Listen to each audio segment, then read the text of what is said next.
Senhor Presidente da República, Jair Bolsonaro, senhor Vice-Presidente da República, Milton Mourão, senhores ministros, senhores senadores, senhores deputados, senhores comandantes de força, senhores embaixadores, senhor secretário-geral, senhora diretora do Instituto Rio Branco, senhora Paraninfa, senhores chefes da casa, demais autoridades, colegas, amigos, caros formandos. Senhor presidente, ministros, autoridades, queria dizer que, em primeiro lugar, fico extremamente grato em nome de todos aqui por honrarem com sua presença esta casa e todos os diplomatas brasileiros, neste dia em que a nossa casa, em que a nossa carreira celebra sua continuidade e principalmente sua renovação, com a formatura da turma Aracide Carvalho Guimarães Rosa. Neste momento, lutamos justamente pela renovação do Brasil. Muito obrigado, senhor presidente, por nos admitir, a nós, diplomatas, sob o seu comando, nessa luta. Nenhum presidente da República, no período de quase 3 décadas em que tenho tido a felicidade de trabalhar no serviço exterior, nenhum valorizou mais o papel do Itamaraty do que o senhor.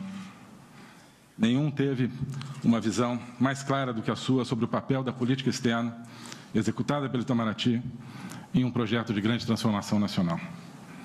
Isso, para nós que estamos aqui hoje, constitui naturalmente um privilégio e, ao mesmo tempo, uma enorme responsabilidade. Seremos dignos dessa confiança e dessa responsabilidade. Recentemente, o senhor presidente me mandou uma mensagem de WhatsApp, aquele que mandou a todos os ministros. E, aliás, é interessante porque a oradora da turma mencionava que a turma do Instituto Rio Branco, que agora se forma, se tornou uma família, né?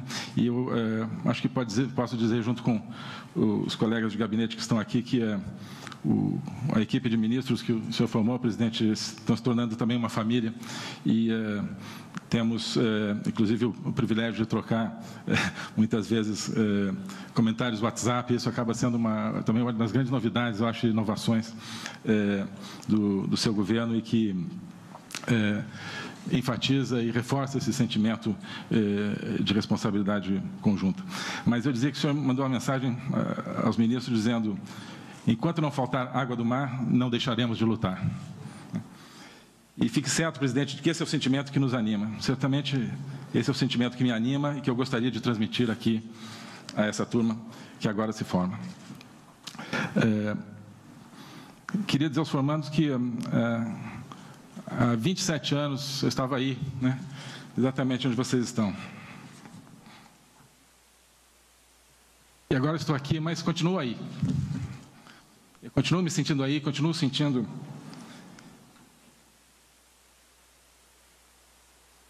o mesmo entusiasmo, a mesma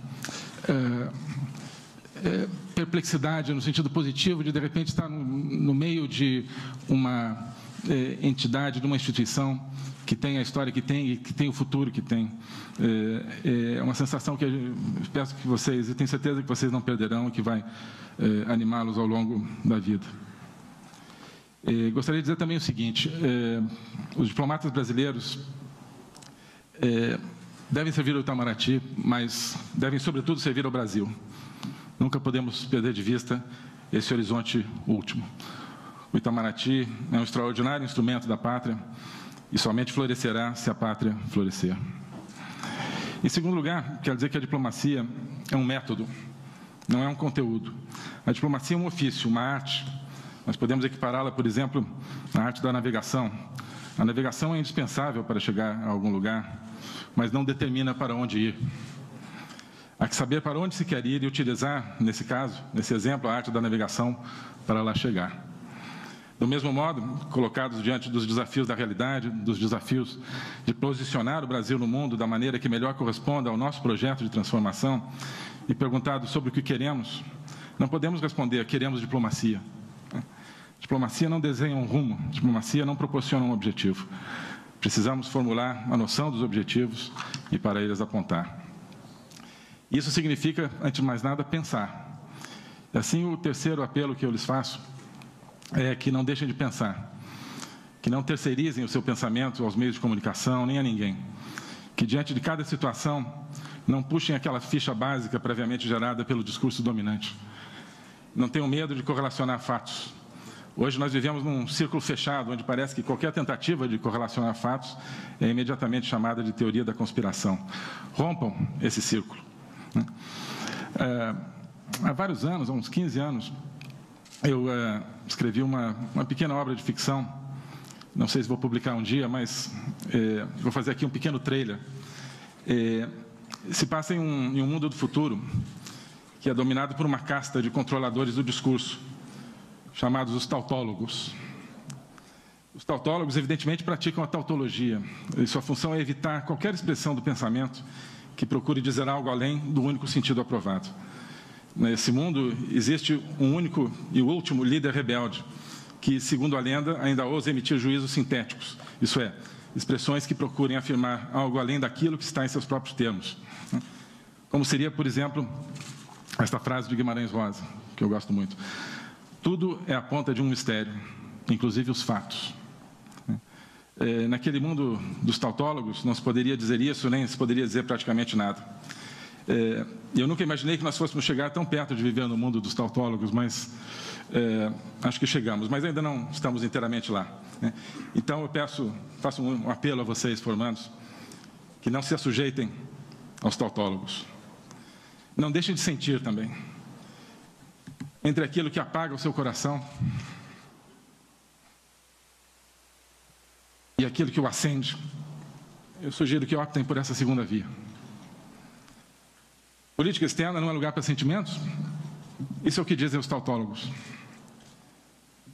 E acrescento aqui também algo que acabo de ouvir da oradora da turma. Não nos percamos em medos nem hesitações. Outro dia, senhor presidente, o senhor nos dizia também a alguns ministros e outros funcionários que o acompanhávamos na ocasião. Nós temos uma oportunidade única de mudar o Brasil. E eu tomei essas palavras não somente como uma pertinente avaliação do quadro político, mas como um chamamento, como o toque de um clarim, como uma missão. E eu conclamo aqui todos dessa casa a participarem dessa missão, como um compromisso existencial profundo.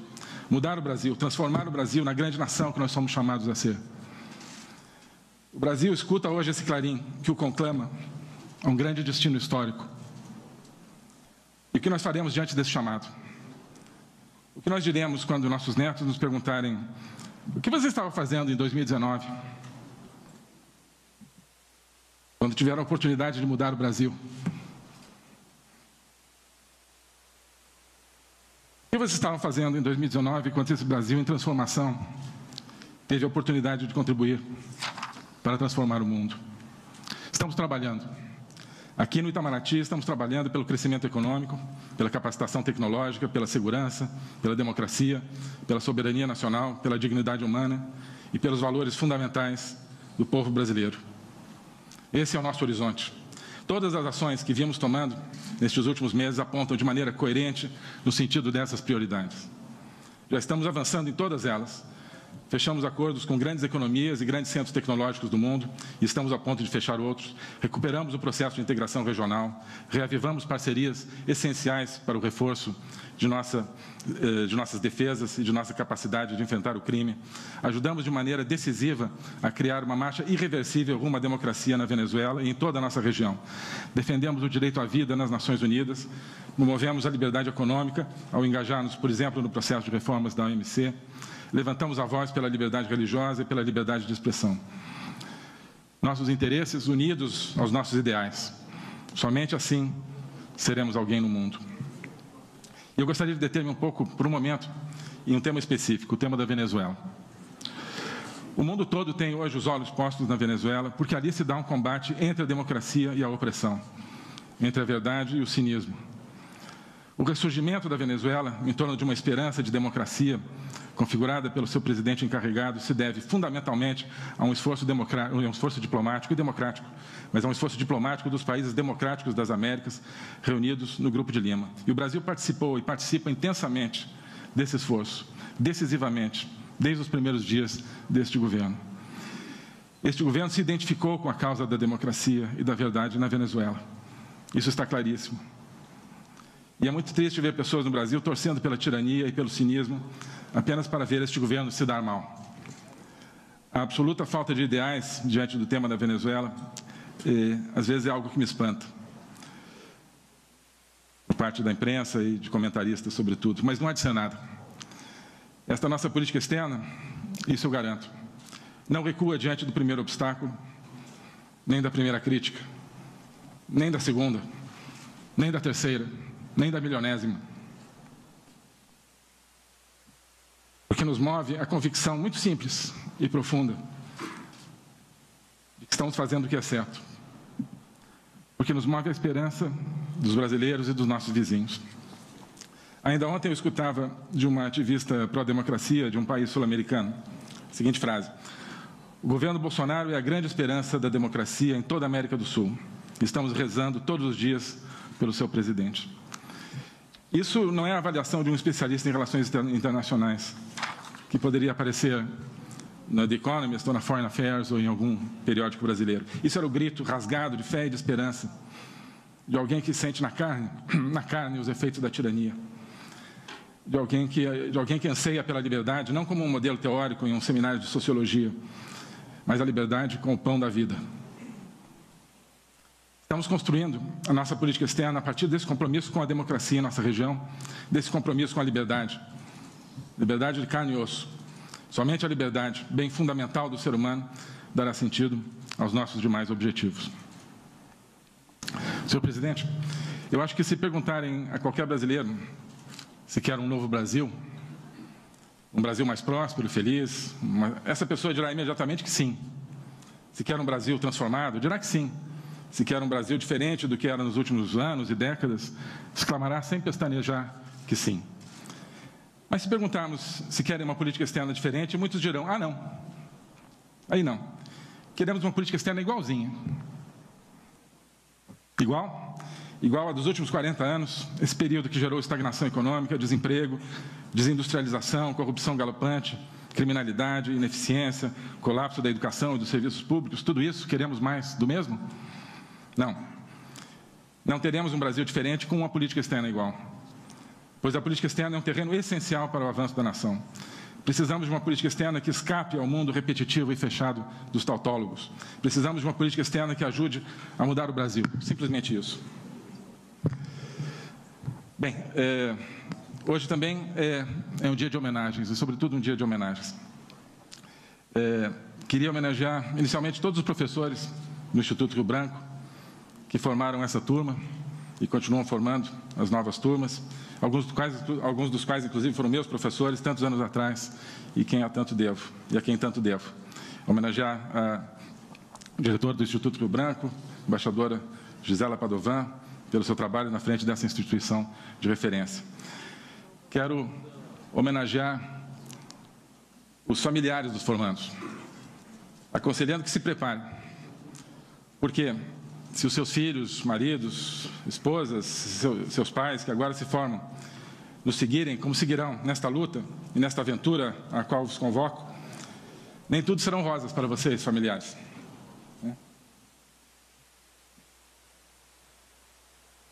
Vocês sofrerão ao lado deles.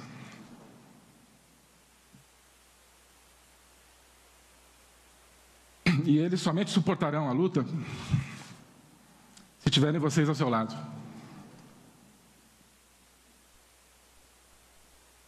Como eu tenho o privilégio de ter ao meu lado a minha família, especialmente minha mulher, Maria Eduarda, aqui presente.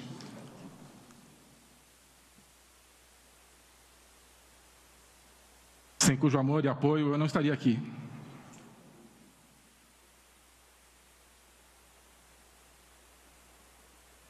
E não teria forças para a imensa tarefa que o senhor me atribuiu, senhor presidente.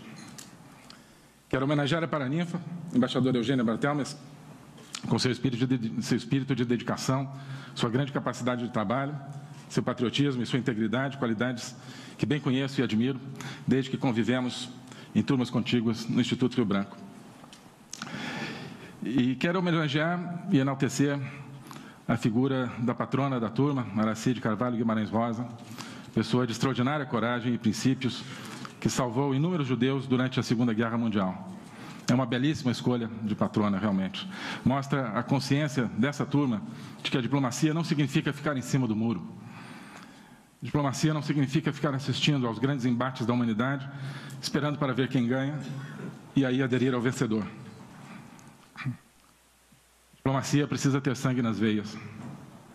E, com Aracy, quero homenagear todos os combatentes da liberdade e todos os que sofrem perseguição na Venezuela e em todos os lugares do mundo. Falando de Aracy, este também é o momento de anunciar que, em breve, o Itamaraty estará apresentando ao presidente a proposta de criação do Instituto Guimarães Rosa, uma entidade que será encarregada de promover a língua, a cultura e a produção criativa do Brasil no exterior e cujo nome homenageia justamente o marido de Aracy, o diplomata e escritor João Guimarães Rosa, cuja inesgotável aventura criadora nos recorda também que a diplomacia é, entre outras coisas, um projeto literário, no mais alto sentido, e simboliza a permanente reinvenção e redescoberta das nossas raízes e da nossa alma. E eu gostaria de encerrar, se me permitem, citando o Evangelho, quando diz: a pedra que os construtores rejeitaram, essa pedra tornou-se a pedra angular do edifício.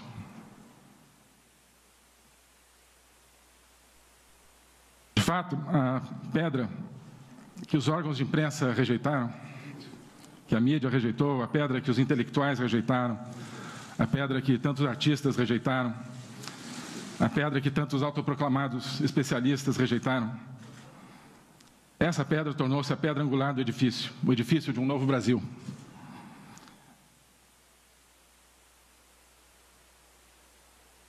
Esse raio vívido de amor e de esperança que a terra desce.